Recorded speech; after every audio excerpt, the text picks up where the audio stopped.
For my chair's report, I usually don't have much to say, but today I actually have quite a few things to say.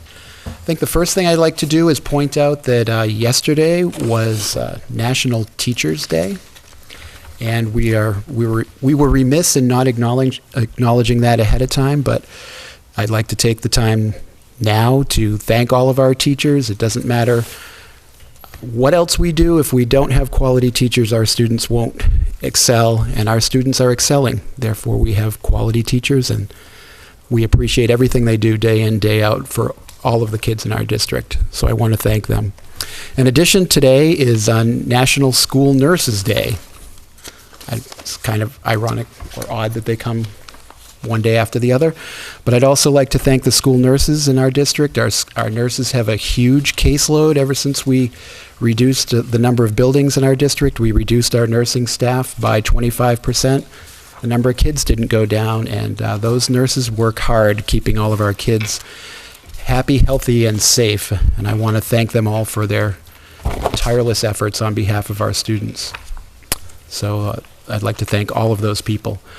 Today also is our last school committee meeting before the town election, and so this will be the last meeting for Todd Blake, who will not be running for re-election. So I want to thank Todd for 2 years of commitment, and we do have a certificate of appreciation, which has pictures of our 4 schools, which is what it looked like when you started. Oh, wow, great, thank you. Thank you for your...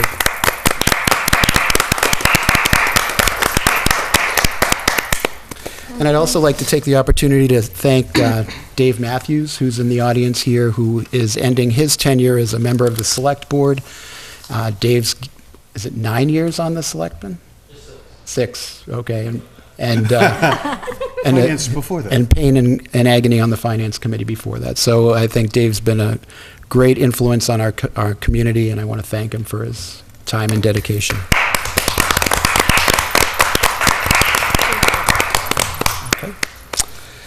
And I think that was all I had for my chair's report. We have some minutes on the table. Have you all had a chance to review those? And if any questions, comments, changes, additions, okay. Then we'll approve the regular session minutes from March 19th, the executive session minutes from March 19th, and the regular and executive session minutes from April 2nd. There are some warrants on the table. If you have any questions, feel free to ask as we go through the meeting. And I believe we have some line item transfers. We do, Dr. Berthium. For your consideration, and I'm recommending approval of all of these line item transfers. For the Special Services Department, we are looking to transfer $6,543.83 from the Special Education Summer Program salaries. That summer program ran last July, and August is when that was in operation. At times, we have additional summer services that are provided in June of the same fiscal year. With our timing this year, that isn't the case, and so we're going to utilize those funds actually to make up a difference that we're seeing, a deficit that we're seeing with special education contracted related services. And these are services that we contract for outside the district. They're for things like physical therapy. There's also a lot of contracted services with the Easter Sales Association to provide services to students with hearing impairments in the district. And that actually has been an area that has increased this year by $10,000. So we're taking that money that remains within the summer school program and transferring it to this balance. So the special education contracted related service balance increases to $99,243.83 as a result of this. So I'm recommending approval of that transfer. Mr. Londa is also requesting a transfer of $663.85, and it's coming from water consumption, and it's going into maintenance of building contract. The line's balance when the move is made is $75,638.29, and that transfer is needed in order to repair the middle school handicapped lift is the reason for that. Recommend that transfer for approval as well. And another transfer from Mr. Londa in the amount of $1,400 from emergency expenditures. and that will go to vehicle maintenance. And that brings that balance to $7,400, and the transfer is needed for fuel costs for the third and fourth quarter for school vehicles. So those are all the transfers that we have for you at this point in time. I think everybody's aware that we froze personnel spending in terms of any positions that came open during the school year. That happened in October, and then in January we put an expenditure freeze on. As some of the things that are contributing to those freezes being in place are things like our legal fees. That line was budgeted at $12,000, which is our average expenditure there. At this point in time, we're looking at that line being about $30,000. You know, we've had some unexpected expenditures related to legal expenses this year. And also the special education hospital tutoring line, I just wanted to point this out because we've talked to you about the increasing pressure and needs on our and families and students and how that's expressed itself in our schools. But the special education tutoring line is provided for students who are hospitalized. It's hospital tutoring throughout the year. That line was budgeted based upon the average of what we had seen in past years at $3,500. Right now, we anticipate that line, we anticipate expending $13,552. And that was to support our students who had been hospitalized and were able to receive some tutoring services while they were hospitalized.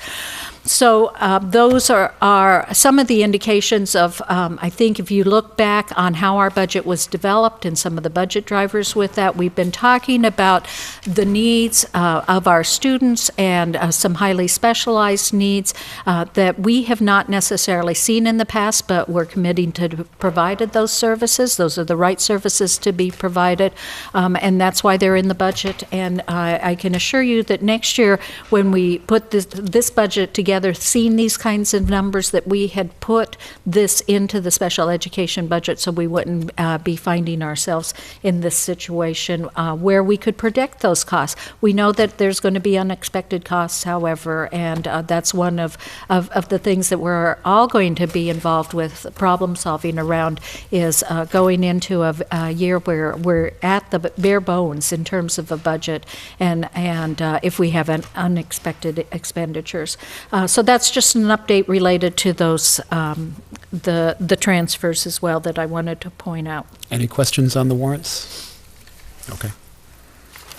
All right, we'll move on to the superintendent's report. Yes, thank you. I just want to express my appreciation as well to our teachers in the district, those that are involved in the daily instruction of our students and who give so much and who care so much about the students and the work that they do in supporting not only their academic needs but their social emotional needs as well.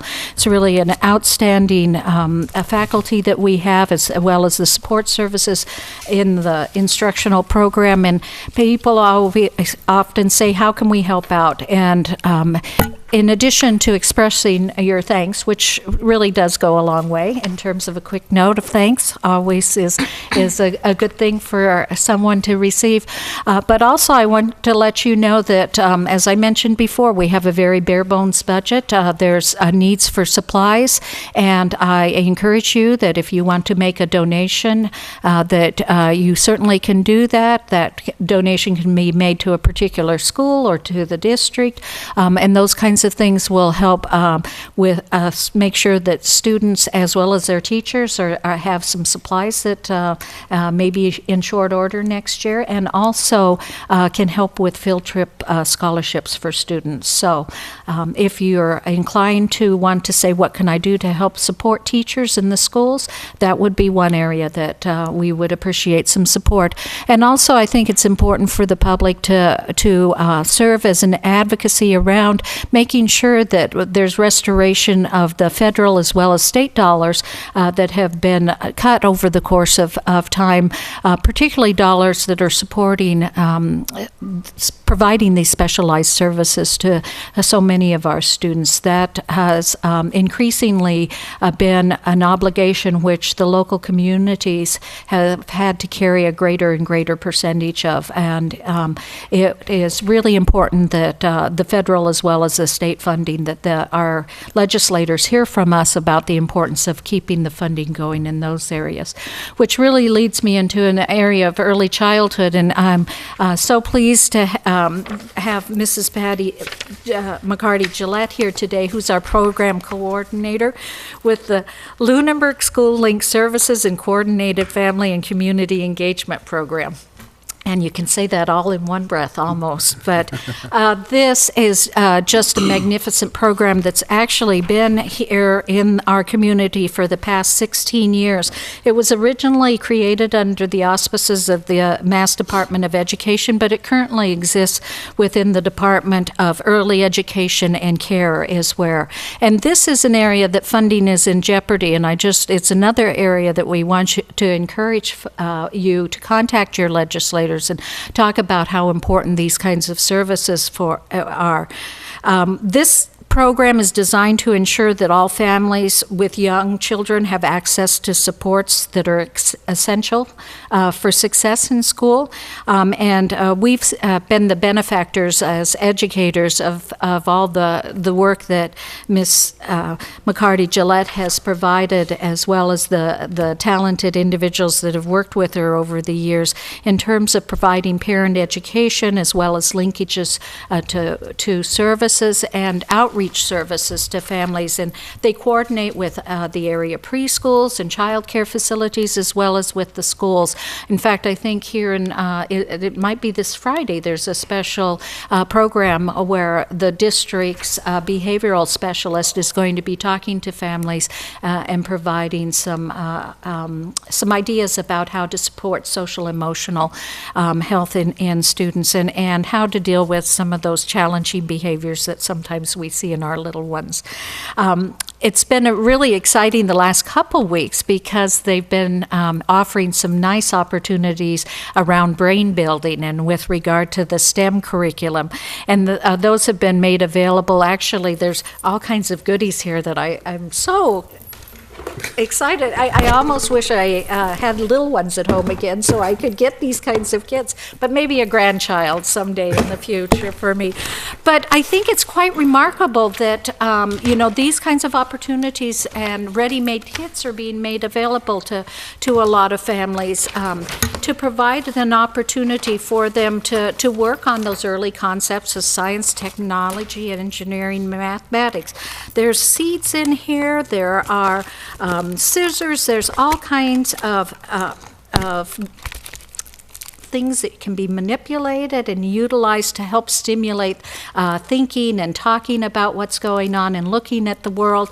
And there's a backpack that's provided in order for kids to go out and actually experience nature and catch a few bugs while they're at it. So these are just quite remarkable, and every family that comes and participates in one of the outreach efforts receives this. All of these goodies go home with them. So you get a little bit of education about what you can be doing, and then right here, a kit that's ready-made for you to take home.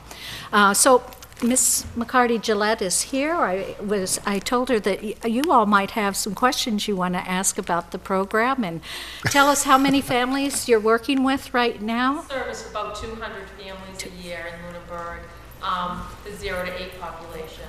So this STEM was additional money that eased and awarded to our site to put together kits to encourage parents. Come up, Patty. They can't hear you. I wouldn't have to do this. That's why I wrote it all up. It's just to help parents understand that school's not scary, learning's not scary. Every opportunity is a learning opportunity from the time kids are born. So, something like this, they can go home. We do interactive science workshops. We actually hire scientists to come in and do really fun workshops with just the parents so they can be kids again, and then with the parents and the kids. And it's just a great opportunity for kids to ask questions and for parents to say, gee, I don't know, let's find out together and how to do that. So it's just a great program. And we thank the school committee, we thank Superintendent Combs, because for 16 years, we've been welcomed into the school, and we just love what we do, we love the population we serve, and we're really excited, hopefully, from my lips to God's ears, that we will get the grant again next year. And it has gone through House, so it looks like we could. But we love being here, and anything we can do, if you ever have any ideas for us to do with families, we're always open to any type of opinions or suggestions. It's really great having Patty as well as Sue in our building. With having them close to the Early Learning Center, there's a lot of coordination that goes on there. Our intent for the future is that they will be located down at the primary school. We were moving in that direction when we went to the consolidation because of the funding crisis that we were faced with. The good news was that there was space in TCP for Patty and the program to join us there, and that's just been a really great connection, and so we're looking forward to that continuing. So fingers crossed for the grant. Yes. The funding is set in the House, but not the Senate Right, we're yet? still waiting. But, Okay. so we'll know the end of June. But thank you, we appreciate everything that you allow us to do in this community. Thank you for you. everything you do. Thanks. Okay. On April 30th, we had not a large group, but a very engaged group of parents that came out and wanted to get some more information about the ALICE program, and we had that presentation. That information's up on our website, and we actually, the cable, the Lunenburg Cable Access did a nice job of cutting that piece of the presentation out of the total school committee meeting, and we'll have that posted up there, so if people didn't see that presentation, they'll be able to see it. What we're hearing from the community and from parents, the ones that are talking to us, is that they're very pleased to see us moving in this direction. They were impressed with the program. As with all of us, it's a shame that we're at this point where we need to be talking about enhanced lockdown procedures and how to deal with active shooters in the schools. But the news is that preparing everyone for the unthinkable will save lives, and that is an important thing, obviously, for us to be doing. Mr. Londa has participated in those programs as well, you know, that training, and we'll be putting things into our capital plan in upcoming years in order to support what is recommended relative to security as well.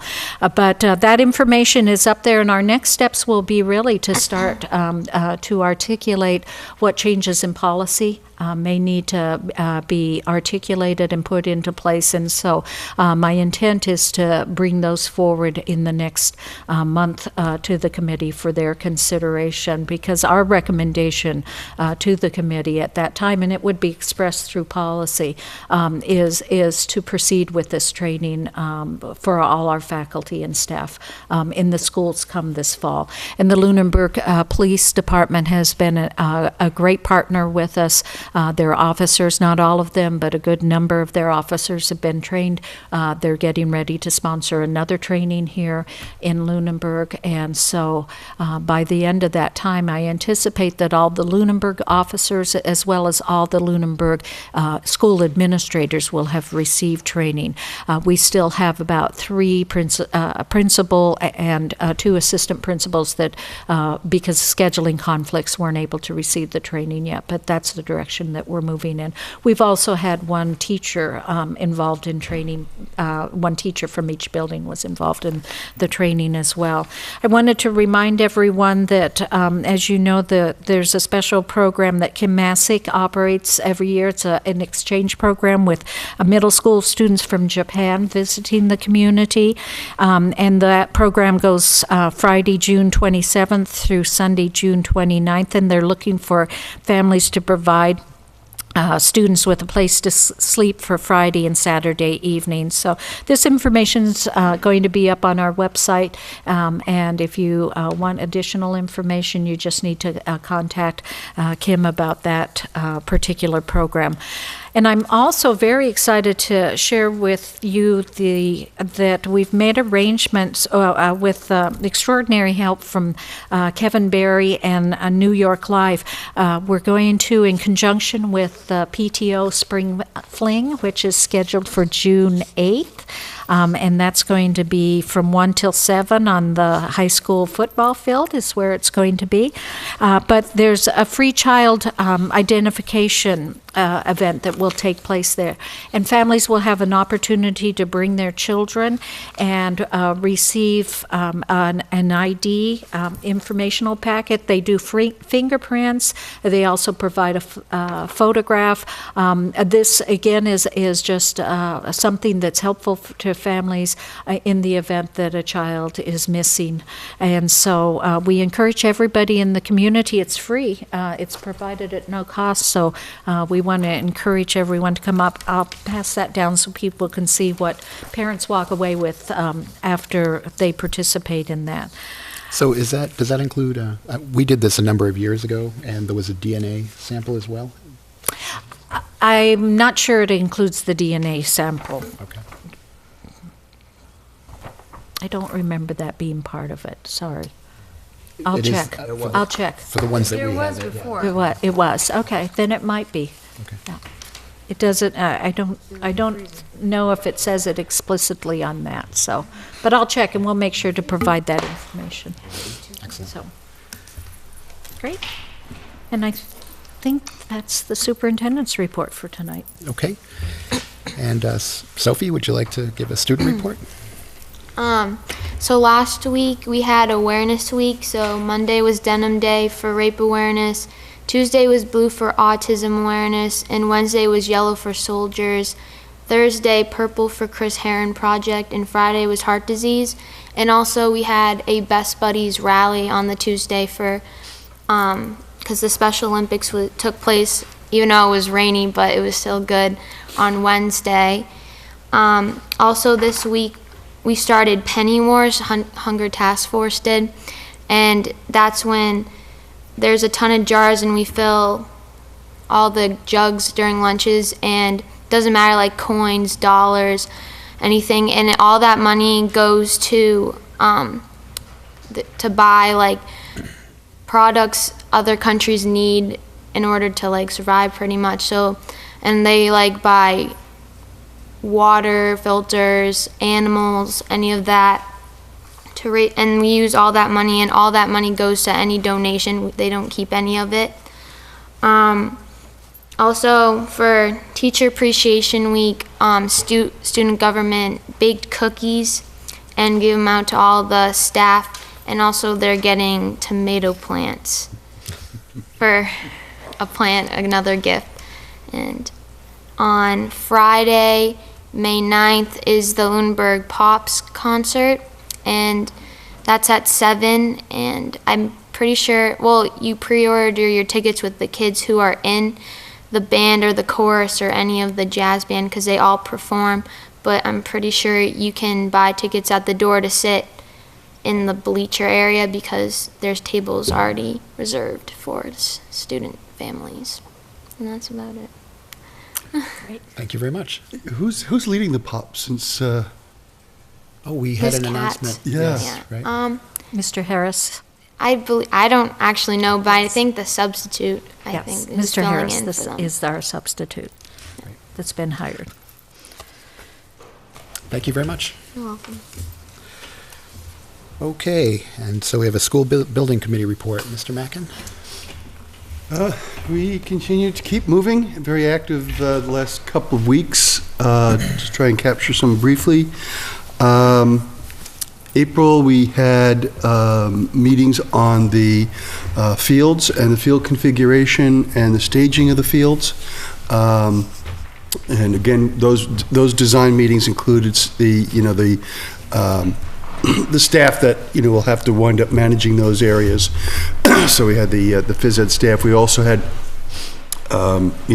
additional meetings on the 29th, which involved security and access, in which Chief Marino participated along with Chief Sullivan.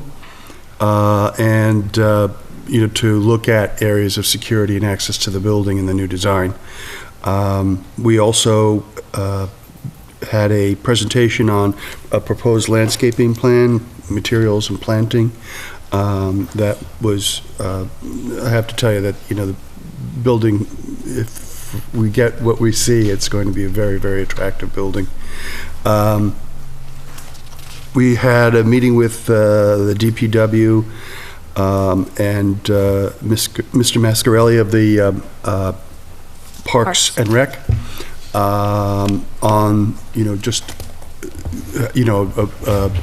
making sure that they understood what we were doing, what the schedule was going to look like, what the need for coordination while we're in the in the building stage, because it will take a great deal of coordination because of limited number of fields. One of the things that just to make you aware of, we've always talked about doing as a early piece of the construction a field on Mass Avenue that could be used as a practice field and as a soccer field. And the way that the construction is going to go, we actually even have to do that in 2 phases. We're going to get 3/4 of that field for starters. It's just to maintain access to the rest of the property and to avoid the original placement, which would require us to, take down the poles that are currently across there and bury them at an additional cost. Okay. We also, more recently, today, we had a meeting on the auditorium, which was frankly very exciting. The auditorium will be a 600-seat auditorium, and it will accommodate 7 ADA accessible spots, specifically for wheelchairs. Throughout the auditorium, I mean, there's actually a accessible spot in the mezzanine. The stage itself really will have a state-of-the-art audio and lighting system. We have the ability to do projection to a screen on the stage. And in through the discussion, we want to have further discussions about the ability to do live broadcasting from the auditorium, which seems to be technologically possible, given the fact that we can do a lot of stuff over the internet at this point. So that's a very exciting prospect to imagine that we could have a, say a live town meeting.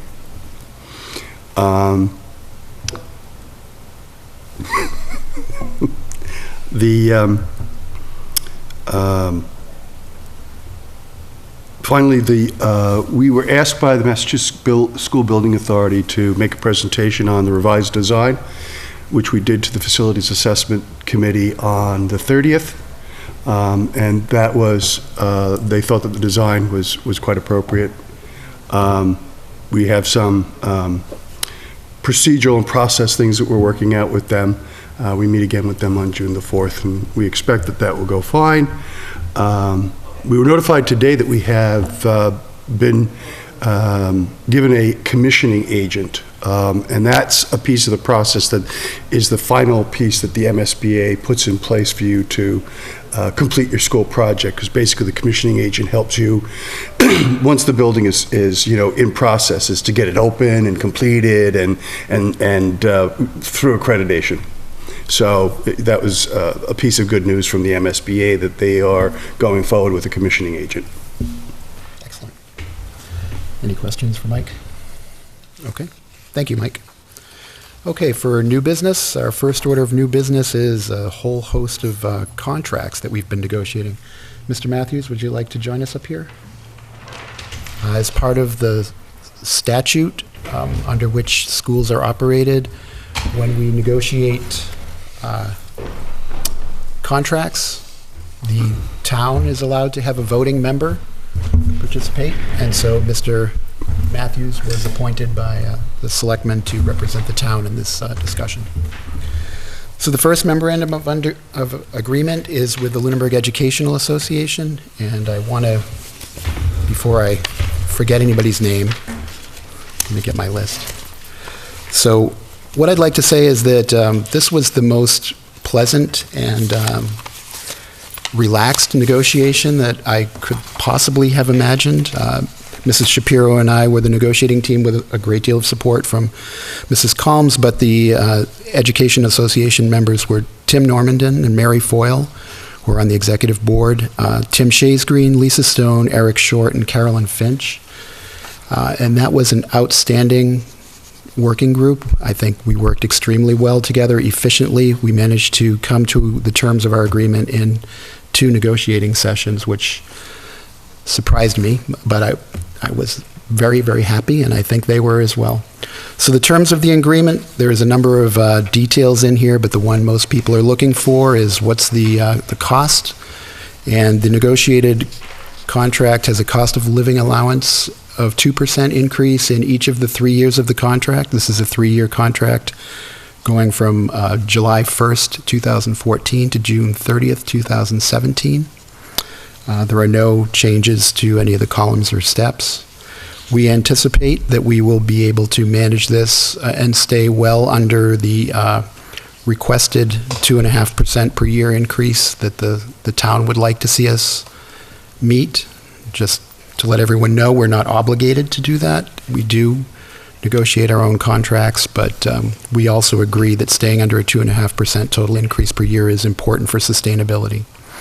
There were some other minor changes to the contract. We changed the leave policy to allow people to use more additional days of sick leave if they've accrued it for illnesses in their family other than themselves. Lots of changes that are important to the educators but are not very newsworthy. We're changing some of the ways that the district determines performance of the teachers, things of that nature, and those were all worked out very carefully. So I'm going to pass this around. You've all seen it. Are there any questions or discussion that anyone would like to have on this memorandum of agreement? Mr. Matthews. Just want to thank you and thank the LEA for making it such a clean process and such a quick process. I think we're at a place where people understand that, you know, from both sides of the table, if we work together, we can get what we need. And given the fiscal restraints in the town, if we work together, you know, in the end, everyone gets closer to what they want. You never get everything you want, obviously, but I think we have a good understanding, good respectful process going. So thank you for that. Thank you, everyone involved. Okay.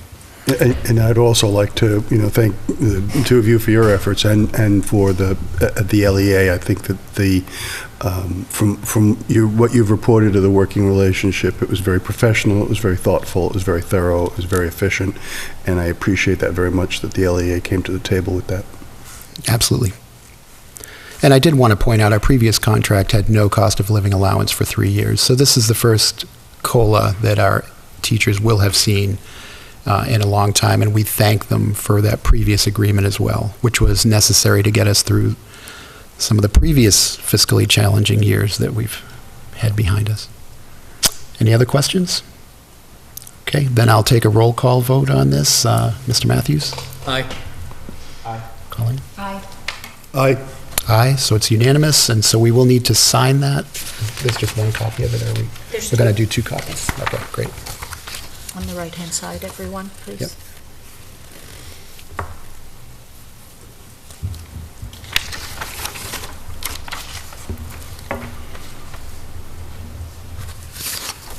I'll get you that one back. Okay, so thank you again to our teachers union. So we've also been negotiating with our paraprofessionals union, and let's see, was that Mr. Blake? Were you on the committee for that? Would you like to describe that memorandum of agreement? Shall I pass it down to you? Have it back when you're done. Okay, so this also went very well, and I did not bring my notes, so I forgot who individuals that we were working on. Ms. Wida and Ms. Butler. And also went very, very well. We didn't quite get it done in 2 sessions, but it was very agreeable. And I thank them for putting forth the efforts that they did to get this done rather agreeably. And thank you for all that work that you did, and Ms. Curley as well. Thank you, Mr. Blake. So the biggest changes, and excuse me as I read this, salary schedules.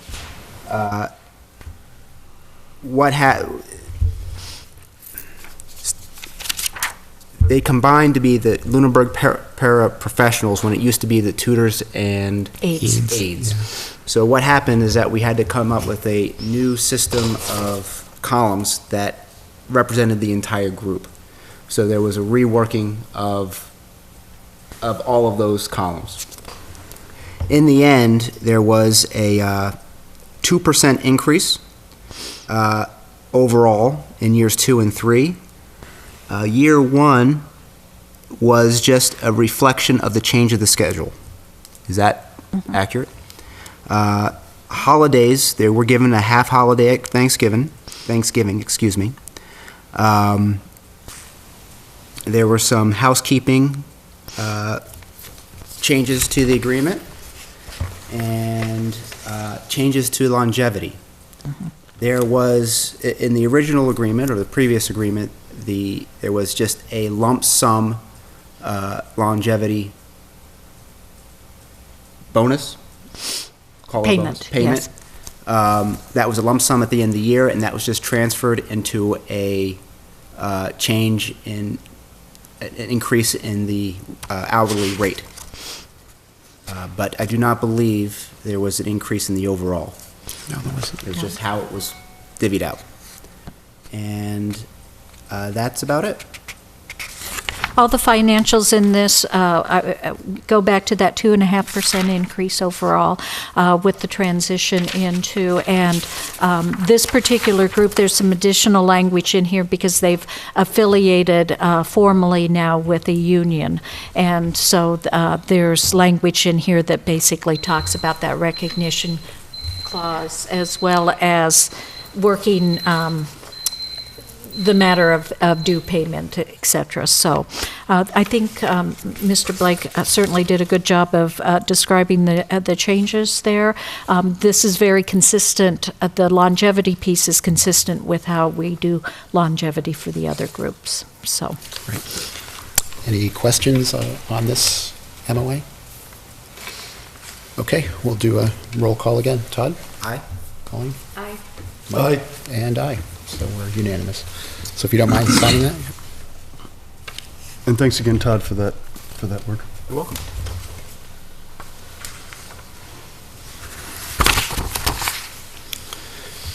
Okay, our next union is the custodial union, and I think Mr. Londa and Mrs. Combs negotiated that. Mr. Londa, Mrs. Curley was with us for that. On the other side of the table, we worked with Mr. Roy as well as Mrs. Sampson, and John, can you help me?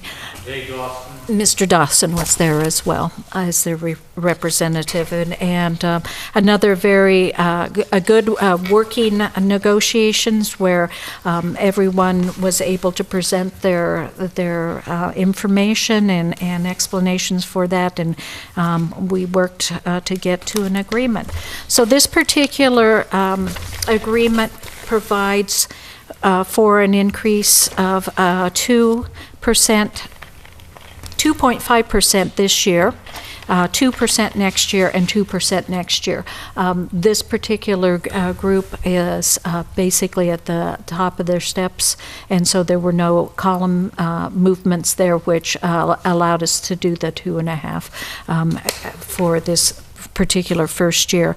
We also did some changes with regard to some leaves, making it consistent with other provisions, other contract provisions with other groups that we had, and we added a section on putting in a section for some developmental counseling around performance evaluation to increase the frequency of the feedback loop there relative to the performance of that. So, pretty straightforward negotiations. Okay.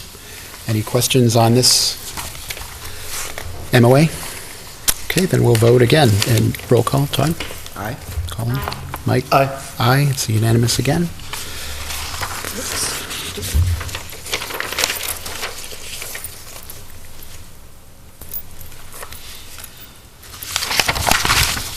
I have to say, it's very nice to get 4 contracts off the table at once. And our final contract is the cafeteria workers, and I believe, Mrs. Combs, you negotiated that by yourself. I did. I worked with the cafeteria managers, represented the cafeteria group, so that would have been Mrs. Peknarsik, Mrs. Lorenzen, and Mrs. Haley, who we worked with. And once again, a very positive, forthright working group. So with regard to this, the salary schedule that is proposed and agreed to, ratified by that group, has been 2, 2, and 2. We did make some changes with regard to some leave, as well as a section on promotions that allows for individuals that are working within the system already to be placed at a point on their salary schedule if that recognizes some years of experience based upon the performance during the trial period in that particular job status. So that is really, it was a very productive, and also I think one of those, I think it was 3 meetings for us. So Okay. We met 4 times, but it only was negotiating okay, twice. that's true. So I think you win. Okay. Oh, good. Okay, any questions on the cafeteria workers union?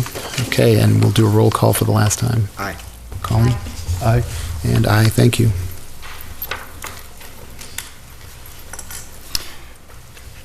If I may, Mr. Chairman? Yeah, absolutely. It's really heartening to see the kind of, we've talked about each group one after the other, the kind of professionalism that we have in the ranks of all of our school district staff, and it really adds to, the value that, we look at in terms of, there have often been pockets of folks that, have some negative feelings towards educational staff, and I think that when we take a look at the kind of commitment that has been made over the years by the Lunenburg staff, it's a positive to show the positive working relationship that our staff has given. Thank you. Okay, if you don't mind signing those 2 and pass them down. We'll move on in our new business. We now have our non-affiliated employees benefits for FY15 through 17. These are people who are not represented by a union. Would you like to address that? Dr. Berthium and the committee, I'm just recommending that we look at a 2, 2, and 2 in terms of the next 3 years with that particular plan. And also at this time, I would recommend that we remove the greenhouse manager, that position, as well as any language associated or benefits associated with that position that we eliminated from that particular plan. That position has basically been eliminated as we've moved the greenhouse operation to being self-funded.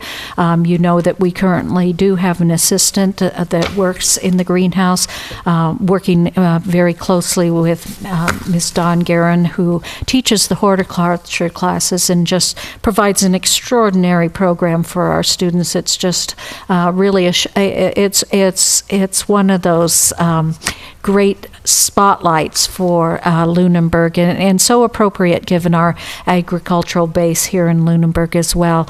We happened to be there today, and I think Mr. Mackin had an opportunity to see the greenhouse that was really jam-packed at this point in time because we're ending the year, and so there's always a lot of plants, and we'll begin some plant sales, which actually help then pay for the assistant that is there to provide that service and support to the students and help with the operation of the greenhouse. So I know I went off on a different subject, but it was a really important subject to go off on. But that's a recommendation around the non-affiliated benefit plan. Are there any questions for Mrs. Combs on that benefit plan? Okay. All those in favor? Well, is there a motion to approve? So moved. Second.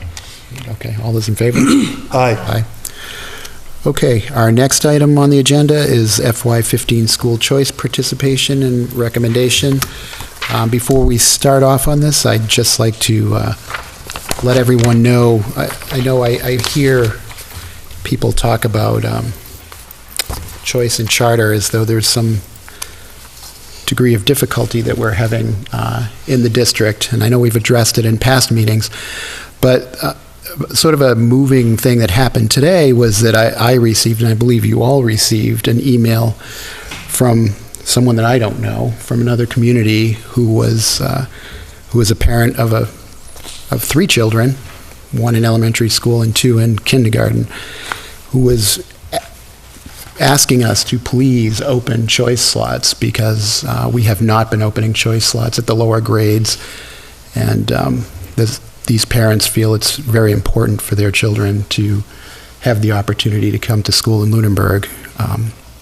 I don't know what we're going to do regarding choice slots, but I just want to reiterate to the community that Lunenburg has been and remains a place that people from other communities would like to send their children should we allow the opportunity for them to do so. We have not been doing that in the past couple of years. We've said this before, and I'll say it again, because our class sizes are so large, particularly at the lower grade levels, that there's not extra capacity, right?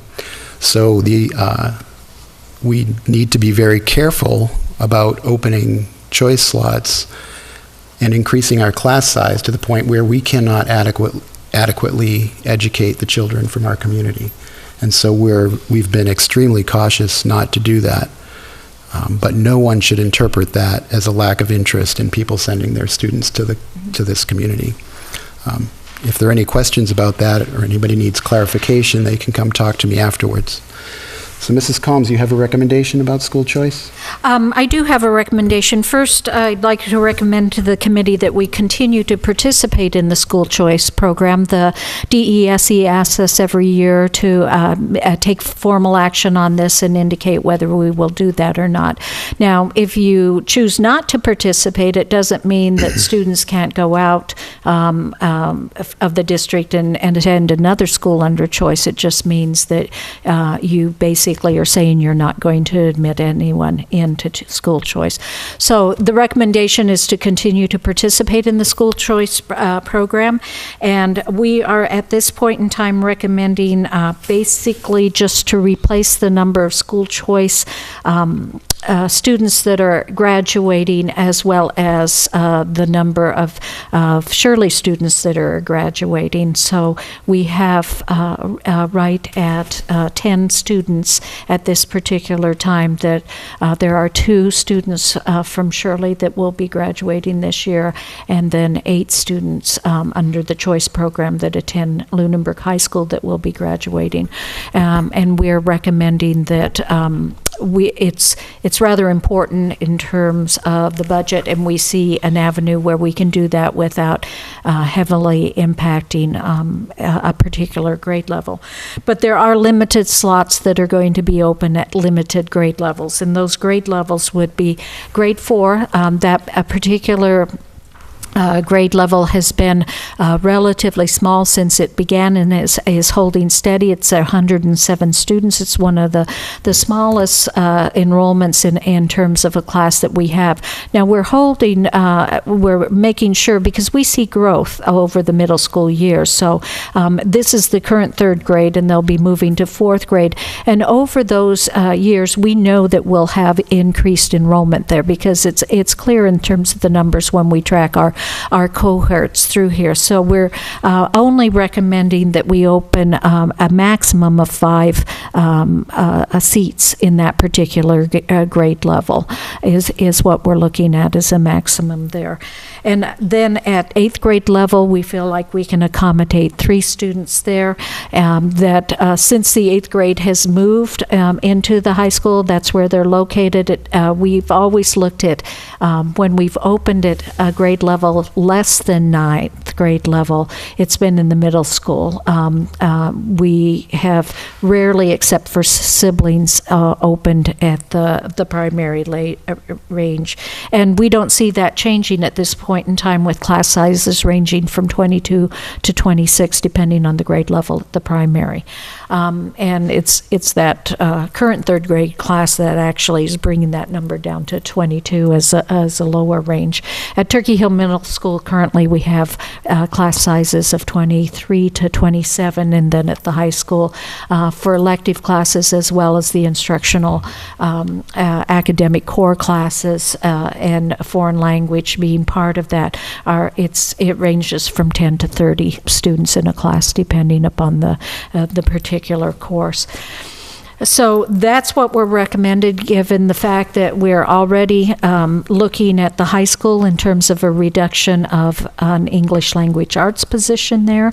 We talked about the fact that the foreign language position is one that we're looking at for reduction because it's associated with a retirement at this point in time, and to handle the gap that we have to close via attrition rather than layoffs is our preferred route to go. But our administrators, building-based administrators, and particularly the high school department heads with Mr. Spadafino are looking very closely about the implications of this in terms of how to balance classes and how to make sure we offer the program that we need to be offering as well. So we're still doing that work. I can't give you a final answer about that particular work right now, but at the end of the day, what we're recommending then in terms of the choice is to participate, to open up to 5 slots at grade 4, and to open up to 3 slots at the 8th grade level, 2 at the 9th grade level. Remember, our 8th grade class is a large class, and while some will be going off to private schools as well as Monty Tech, that's still a large class, and we don't see opening more than 2 slots for that.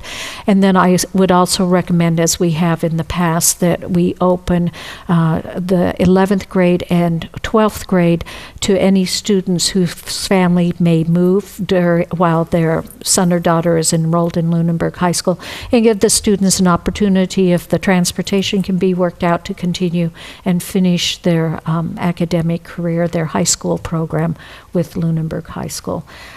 We have put out an announcement at this point in time. If we have any choice parents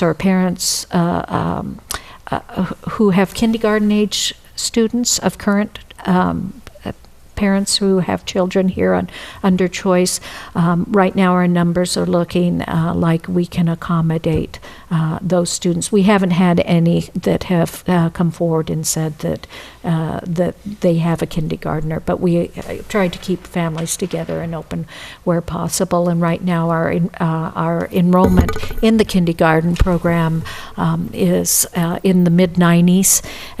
That's where we'd anticipate that will go up as well. But for it to be there at this point in time, we feel comfortable in saying if there are 1 or 2 of those kindergarten students out there whose families are attending under choice, we could accommodate that. Okay. Okay, so is there a motion to participate in the choice program for next year and open the seats as outlined by Mrs. Calms? So moved. Is there a second? Okay, we should discuss this. Any discussion? Yes. All right, I just want to clarify what it is now and what you want to open up for next year. There's 10 open seats? No. Now? There's 10 that are graduating, that 8 of them attend under choice, 2 are here under the Shirley agreement. And that always for us has become sort of a target in terms of a starting point around choice. And your recommendation is to keep those seats open. So No, the recommendation is to replace Replace those. graduates Right. by having the 5, up to 5 at grade 4 next year, and 3 3 at at 8. 2 at 9, so that's 9. 10. And then you also want to open to 11th and 12th, so how many seats is that? So that's a zero-sum thing, Todd. So that's just if the parents move out of town Okay. and the students want to complete their education at Lunenburg, so that, it's not allowing new students in, it's just not forcing someone whose parents move when they're a senior Yeah. to graduate somewhere else. And then how many seats in kindergarten?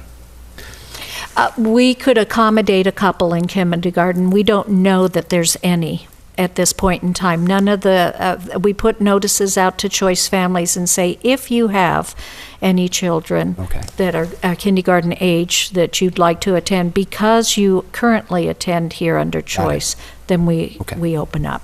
But our numbers are such that, those typically only happen for 1 or 2 students. Okay. And right now, it's 0. Okay. Okay? So the one piece of discussion I'd like to have is that we don't have a way to close our budget gap, which remains at $27,000. And so I'm hesitant to make a final decision on choice slots because we may be forced to close our budget gap by accepting more choice students. And so what I'd like to do is, I would recommend approving this with the expectation that when we next meet, we'll have a plan to close the budget gap, and that part of that plan may be opening additional choice seats in order to bring in additional revenues. If that's the only way we can close that gap, then That's right. then we would consider that. Right, but what I'm trying to do is sort of put a deadline on that, because if we're going to open choice slots, doing it in August is of little use. Yeah. Right. So I'd just like to have us revisit that at our next meeting Okay. in 2 weeks. I won't be chair at the time, but, so you can ignore me if you want. Any other discussion? Yeah. Since I won't be at the next meeting, what could be the possibility of how many more seats could be opened? So the recommendation is to open no more, because what we're talking about doing is accepting students that we would prefer not to accept, increasing class sizes beyond a point where we're comfortable in order to avoid reducing our staffing further. Right. So how many would that be? The $27,000 deficit is 6. 6. It's $5,000 a student, yeah, Okay, 6. which is a significant increase. Okay, any other discussion on this? Okay, all those in favor? Aye. Opposed? None? Okay. Donations, we have a couple of donations here. We do. I'm going to ask Mr. Londa to come up and talk about a couple of the donations that he's been directly responsible for in terms of organizing them as well as helping out. Mr. Londa, thank you for waiting. I think I was going to have you come up earlier, but I forgot. I'm sure it's been exciting. Yes. Good evening. So we have had two things we wanted to just go over. We got a call from the Lunenburg Cub Scout Troop, Pack 1728, just before the April break. They were looking to do a community service project, and we're looking for suggestions. I suggested we had maybe some cleanup work at Turkey Hill Middle School, and so on April 25th, on a cool but bright sunny day, they went out and took care of all the planting beds in front of the middle school. They mulched, they cleaned, they did some plantings, and so right now the front of the middle school looks very, very nice. They did a wonderful job. We wanted to thank them for their efforts on that morning and afternoon. Thank you, John.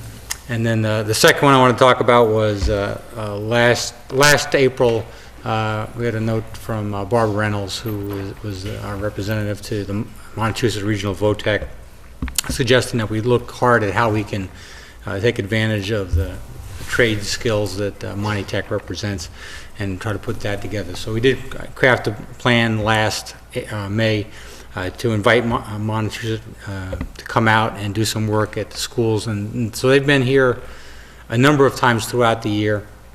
We had the masonry program came out in the fall and did repairs to some concrete steps that were falling apart at the high school. They did some repairs to glazed block that were coming loose to make those safe for us at the high school. They did a section of sidewalk replacement at the Palacios, a section that was particularly troublesome because we thought we had a place where we could really have somebody take a bad fall. And they took care of that, and then they did some brick repairs in a number of other locations. So we appreciated their work, and they did fine work. We had the electrical trade students come out during the February time frame. They came out and did replacement of the lobby and awning lights at the Turkey Hill Middle School, and also the kitchen lights. Allowed us to be able to convert those to LEDs, which was really one of the first big steps towards moving in that direction on the interiors of the buildings. And then finally, during this week, we had the carpentry students out, and they were doing some repairs on the front awning at Lunenburg Primary School. We had some work that was had to do with some aluminum flashing that was in contact with pressure-treated lumber. Looked like an error during construction that allowed that to happen. So the aluminum trim was corroding over the last 9 years. So they wrapped that lumber and put up new flashing so to help us with the care of that front entryway. So we wanted to thank them for that work. But at the same time, we also wanted to propose some work for the next year. So we have a few other masonry repairs that we'd like to get taken care of. Kind of more of the same type of work, some brick repairs in a number of locations, a concrete step, and some sidewalk ramps that are starting to really unravel pretty badly at the middle school. So we'd have some masonry work we'd like to see done. We have a kind of a large project that we'd like to get the electrical students involved in. We have green community grants funds that we're expecting to receive this coming year, which would fund replacement of about 200 lighting fixtures at the Lunenburg Primary School, as well as the media center, cafeteria lighting, and the gym lighting, which is a pretty substantial project. So it'd be a big undertaking, but we were able to fund all of the lights through a grant, and so if we can get the free labor from Monty Tech, that would be wonderful and help us make a big jump forward on the LED lighting at the primary school. And then finally, we also have some carpentry work that we'd like to see done in the next year. The front reception area at the Turkey Hill Middle School is still what was originally designed and doesn't account for a lower height for ADA compliance. So we'd like them to try to rework that front counter to lower the counter surface so that someone in a wheelchair would be looking directly into the office and not eye level at the counter. So we ask, not only do we want to thank them, we also want to ask for more assistance. Okay. Thank you, John. Would anyone be interested in making a motion that we send a letter of appreciation to Troop 1728 and to the Monty Tech team? Absolutely, so moved. Okay. Second. Okay. All those in favor? Aye. Aye. Thank you very much. We have some additional donations as well? We do. I'm actually going to add one to what we already had because we received another check from Box Tops for Education, and that was for the primary school, and another $645.76. And, people just cut those out and send them in, but the real hard work comes when, and I want to express my appreciation to Cheryl Salvatore, because she trims them up along these exact specifications that to get the money, you have to be very conscientious about how you submit them. And she takes care of all of that. And it's quite remarkable, given those little things that all you're doing is buying the food that you already have out there. So I encourage everyone to check and see if any of your food projects have those products have those box tops for education, and send them our way, because they're making good use of them in the schools. So that's one. And the thank you, I would suggest we send theirs to Mrs. Salvatore. That makes sense. That's a lot of trimming. That is a lot of trimming. Of a cent Per each one of those. Yeah, so that's 6,000 some odd of those that she had to trim. And this is about the third check we've gotten this year, I Yeah. believe. Right. I'm going to be better, Cheryl, about my cutting. And I wanted to acknowledge that the Town of Lunenburg Arts Lottery Council donated $932 to the primary school for the third grade Plymouth Plantation trip. So that helped defray the costs of the transportation for the students, as well as some entry fees. So that was a very big help for students to be able to participate in that particular field trip. And finally, I'd like to thank the Association of Professional Administrators at Fitchburg State and Rick McCluskey for once again this year providing the financial support for our students to attend the Special Olympics meet at Fitchburg State University. That's a donation in the amount of $349 for the bus to take the Olympians as well as their buddies over for a cold and wet but phenomenally positive day again. So certainly would recommend that we not only are acknowledging these gifts, but there is one more, and that's from the Music-Aiders, who have made arrangements to be able to purchase and donate to the schools the performance attire for the choruses at Lunenburg High School. And so we'll have that opportunity for the students to have that performance attire that's uniform and pull them together as a chorus, and that's as a result of all the hard work and fundraising on the part of the Music-Aiders. So recommend acceptance of all of those, as well as our acknowledgement with appreciation. So moved. Okay. All those in favor? Aye. Aye. Thank you very much. It's wonderful. Okay, our next item, Mrs. Beardmore. Would you like to join us? Mrs. Beardmore is here. Thank you, Mrs. Beardmore. I usually try to call everyone and say, about this time, and my day got away from me, and you just were here on time and have been very patient. Oh, no. Mrs. Beardmore, as everyone knows, is our phenomenal teacher, one of our phenomenal foreign language teachers at Lunenburg High School, who has arranged so many great opportunities for our kids to participate in. She's been to Europe with them and to Quebec for Carnival.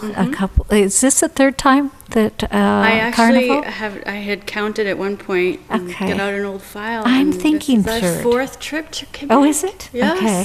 I was surprised. All right. So anyway, that's the trip that's being proposed. It's been a couple years now since, and I'll let you talk about it. Okay. Okay. So we, I just sort of have created a tradition that we alternate years. 1 year we go to Quebec, and the following year to Europe. It's as an offering to the French students, and then the Europe trip is to French and Spanish students.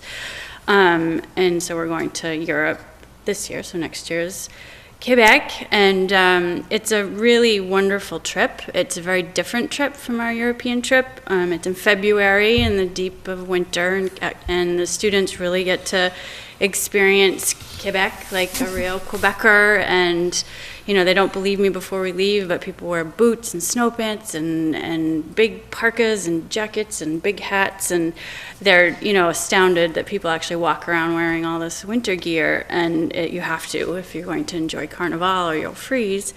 And so they get to really experience it almost just like a person in the city of Quebec. We go to the snow sculptures, we try the maple syrup on the snow. They call it tir à l'érable. I forget in English what the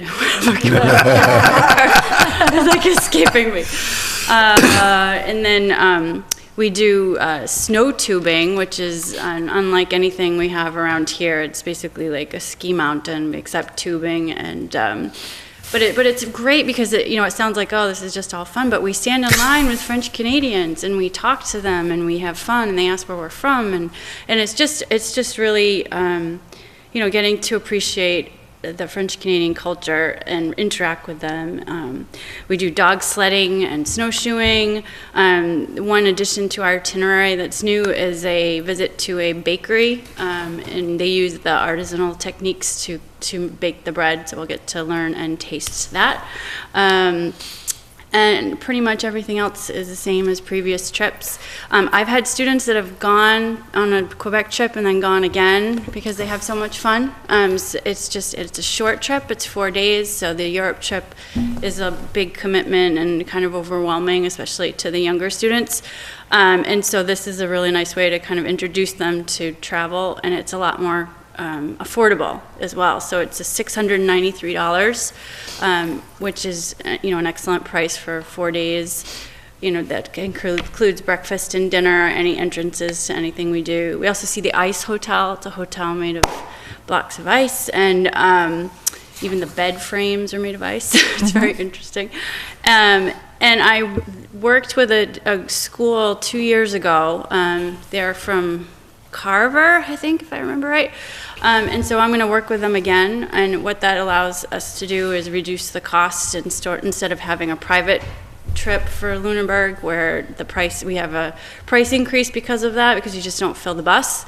We'll work with Carver, and we don't have a private tour fee, so that allows us to bring the cost down. So what happened 2 years ago is we joined with them after the fact, and so it was just kind of and then this time we just said, let's just do this from the start, and so we're going to work together, and we've already agreed on this itinerary, so we won't have to make any concessions later. So that's how we're proceeding with this trip. It's February 6th to the 9th. It's the week before the February break, and the reason for that is actually it's their choice because they're not able to travel during the break for some reason, and it is actually in the heart of the Carnival. If it were the weekend after anyway, during the break, it's really towards the end when things are dying down. So we actually have a possibility, because it's in the heart of Carnival, to see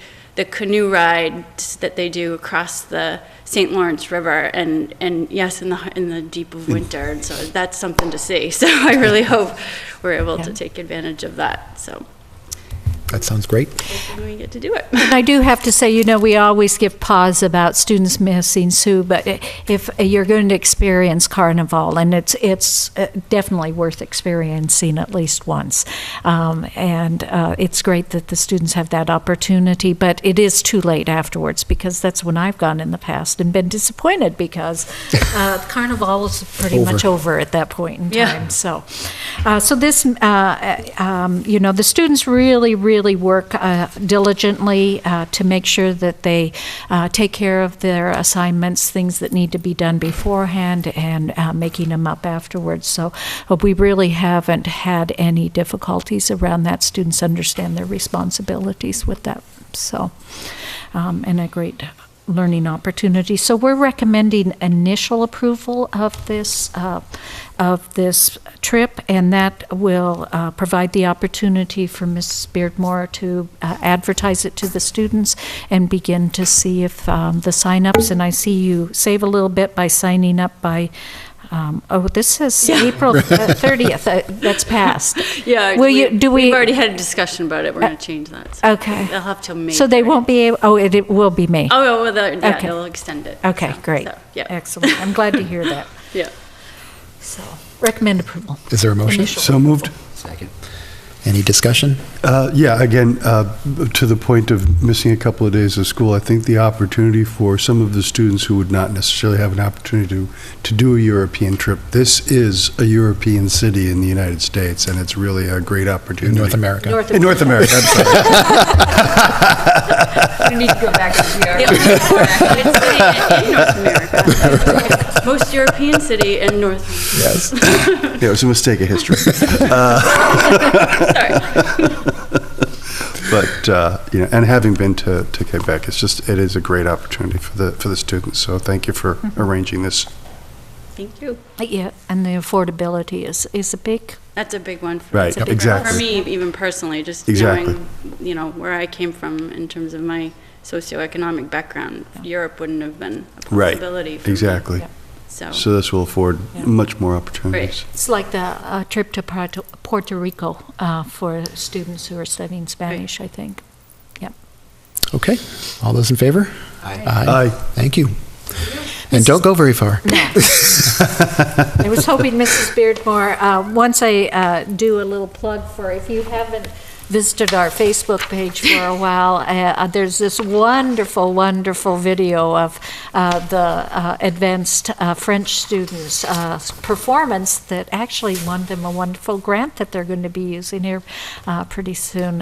It was really nice to see the students' hard work and Mrs. Beardmore's hard work recognized in that fashion.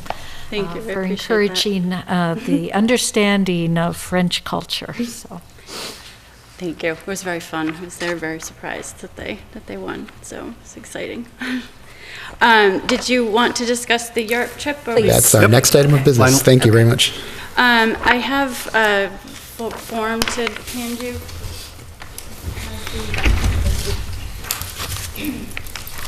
Final flight information for our trip, the accommodations, a blurb with emergency phone numbers, the final itinerary.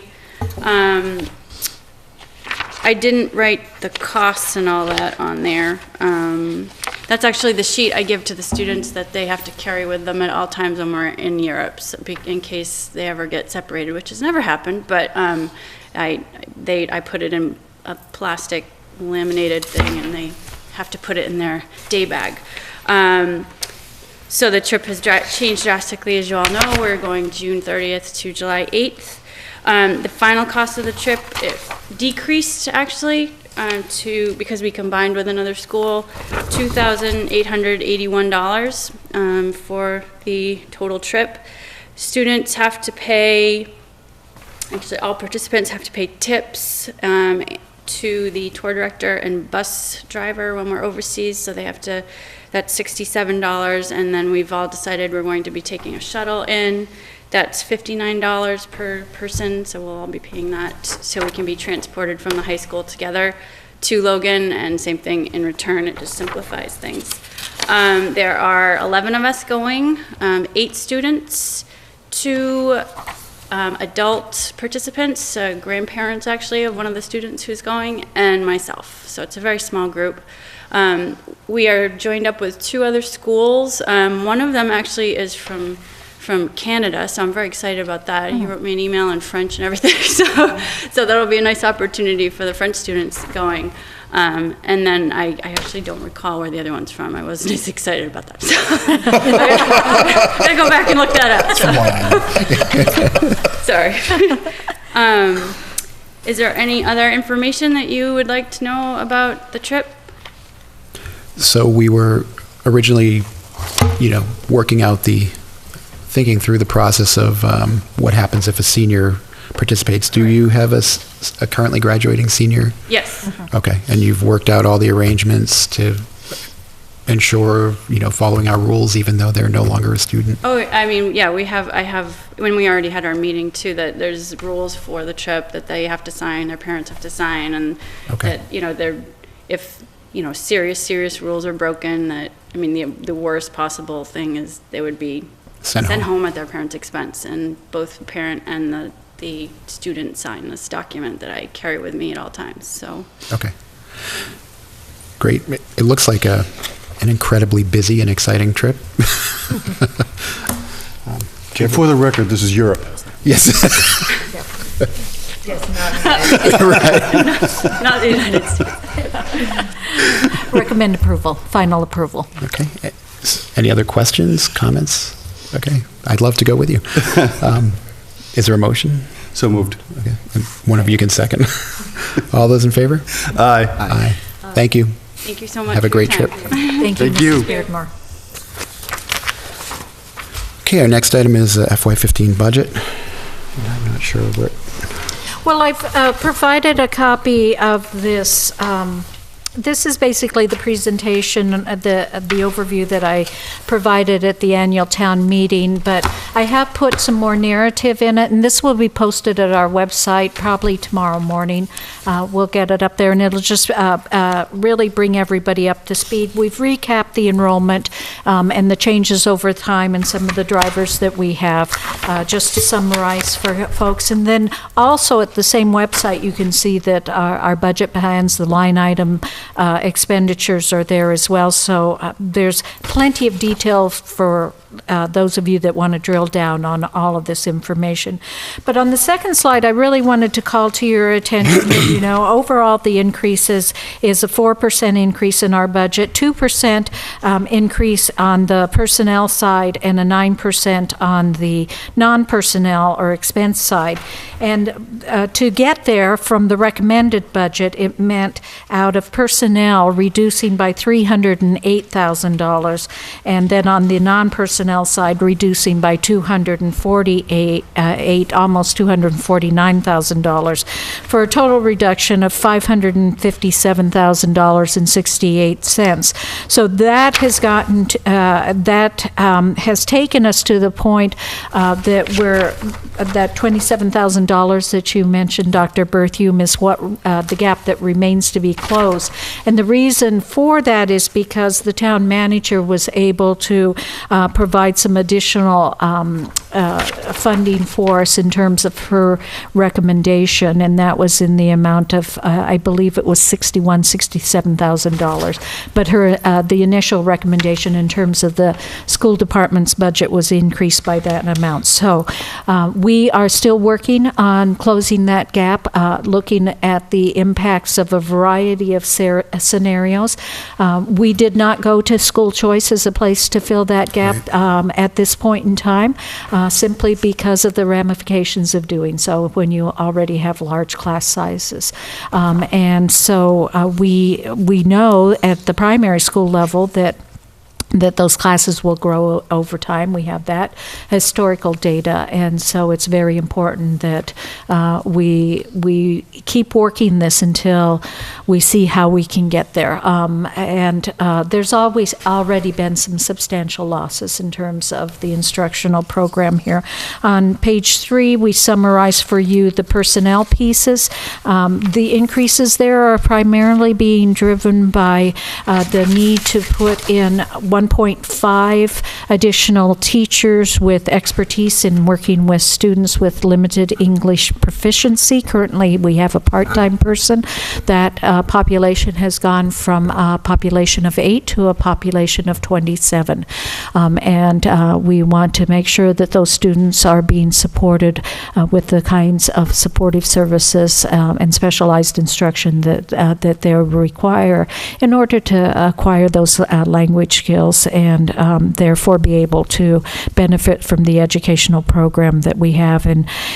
And we also need to add 3 paraprofessionals for supporting students with disabilities in either our substantially separate classrooms or our inclusionary classrooms as well.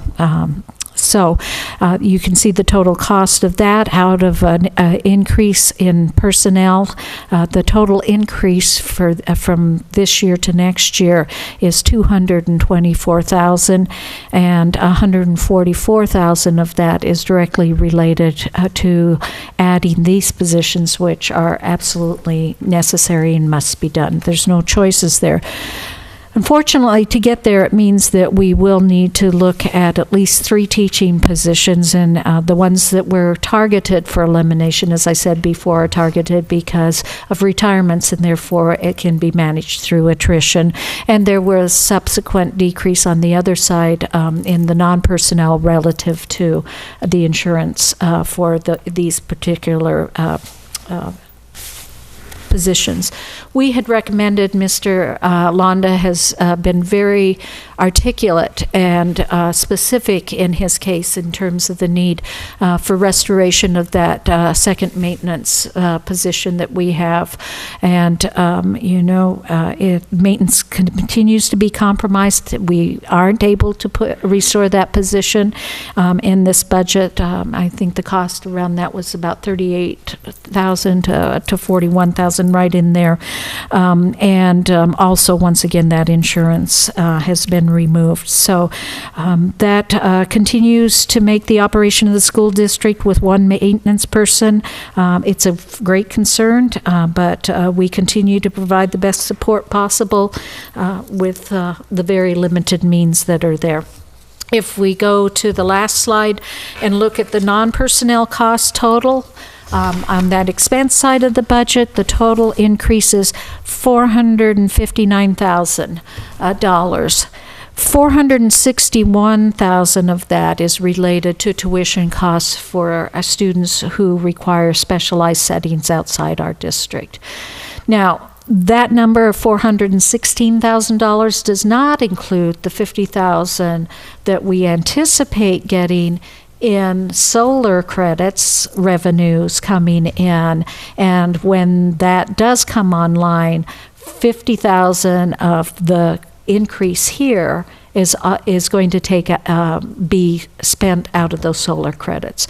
So I know on the town side, those solar credits weren't targeted for spending at this point in time. They're not associated with a particular expenditure. We could not close the gap without doing that, and we still have a $27,000 gap to go. So that's what's there. We'll have level funding again on that side of the equation for it's been 5 years now with very limited material resources. Parents and guardians have been providing a lot of supplies and materials, and you heard me earlier today invite the public if they'd like to make donations. We can certainly put it to good use supporting the classrooms in the district. So there's more statistics there around some of what's going on with regard to, once again, circuit breaker, the state program supporting expenditures that are 4 times beyond the per pupil foundation expenditure. You know that amount right now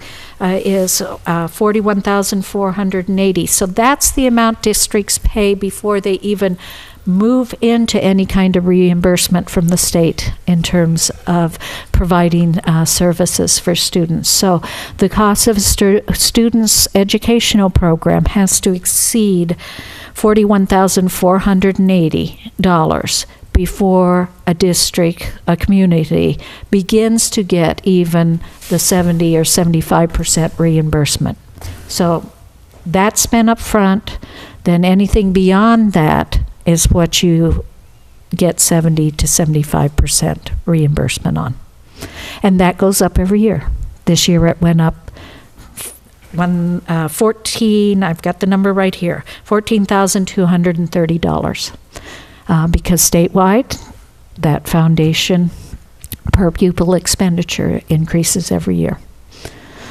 So that's the long and mostly short of it, I think. And we will be back then with some alternatives for the school committee to consider in terms of that $27,000 gap. Thank you. Mr. Londa, while we're on this topic, can I ask you a question? Can you give me some estimate of what the total square footage is of the 4 buildings plus the Brooks House that we have one maintenance person for? It's around 250,000 square feet. If you were to estimate what would be a reasonable square footage per person, given the age of our buildings, how many maintenance people do you think we would need to actually be adequately maintaining our buildings? You're probably close to 4. Okay. Thank you, John. Are there any other questions on the budget? All right, so we're up to public comment. Any public want to comment? Anybody from the board? I just wanted to note some upcoming events of the Boys and Girls Club of Lunenburg, which is, of course, is providing some wonderful services to, the same folks that we're concerned about in Lunenburg, which is our children and their families. There's a townwide yard sale on May the 17th, town election day. People can go to the Boys and Girls Club website and register to either have their home included in the a yard sale where a map will be provided several places in town so that you can find where the various yard sales are if you're a yard sailor. And there's also ability to rent space in the parking lot of the Boys and Girls Club itself, which will be held on that day. There's also a... Are we there yet? Yes, the Are We There Yet 5K run and walk this coming... When is that? I can't... Isn't it Sunday the 18th? Sunday the 18th is correct. Which will be over by Whalum, and it was a great event last year. It should be a great event again this year. Excellent. Okay, reports. FinCom, I have nothing to report about FinCom. School councils, anybody have anything to say? No, there was a high school council meeting, but I had a conflict that day, so... Okay. We had a middle school council meeting yesterday. We finalized the school improvement plan. Things of note, the ALICE program was received very well, and there was a question about when it would become part of the policy, and explained that it would take 3 readings and it has to go through the subcommittee and all that. But just so you know, they're very pleased with it. There was discussion about the apps as part. They have all these, iPads that from the donations from the PTO, and how to manage the apps. And there's discussion about opening a stipend position. That's job would be just to go through the apps, all whatever's recommended, and figure out how they can be applied and if they're safe and things like that. So. Okay. Primary school council met last week, and we were working on finishing the goals on the school improvement plan. So we will have that finalized for a presentation. When is it? We were June, talking about usually that. Is it the first meeting in June? Okay. PTO? They meet on Monday, next Monday. Policy has not met. Capital planning's well and truly done. Wellness Advisory Committee? Anything? Met last week, but I was in and out because of a track meet, so it's probably better if Mrs. Combs reports on it. There was talk about the suicide prevention program.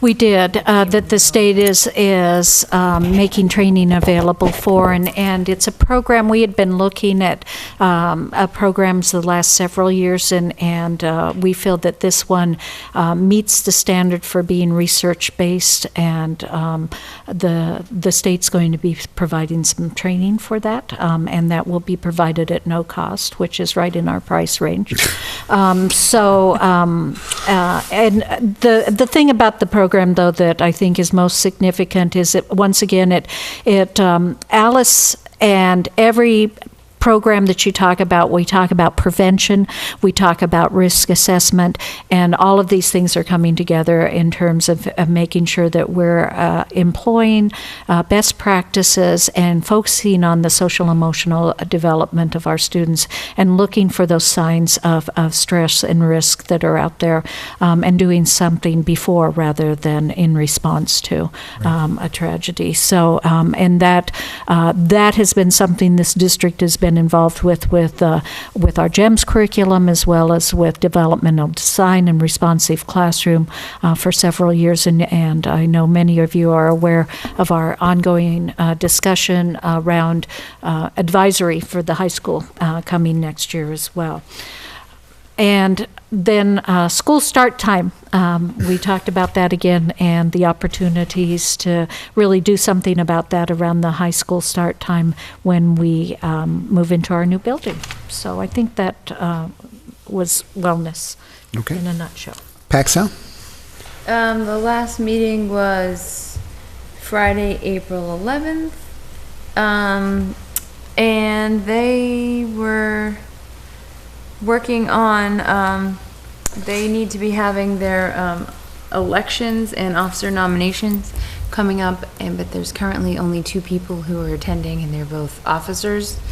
Makes it easy. So, one of them, the president, Kelly Harvey, said she will continue on if there's no one else, because she doesn't want it to just dissolve. But they would very much like to have some more parents participate, and have said they've tried meetings at all different times, to work with parents. So if there are any parents interested, they should contact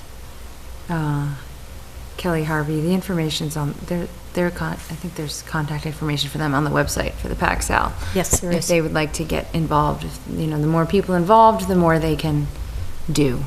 It's difficult for them when there's only, when there's so few members.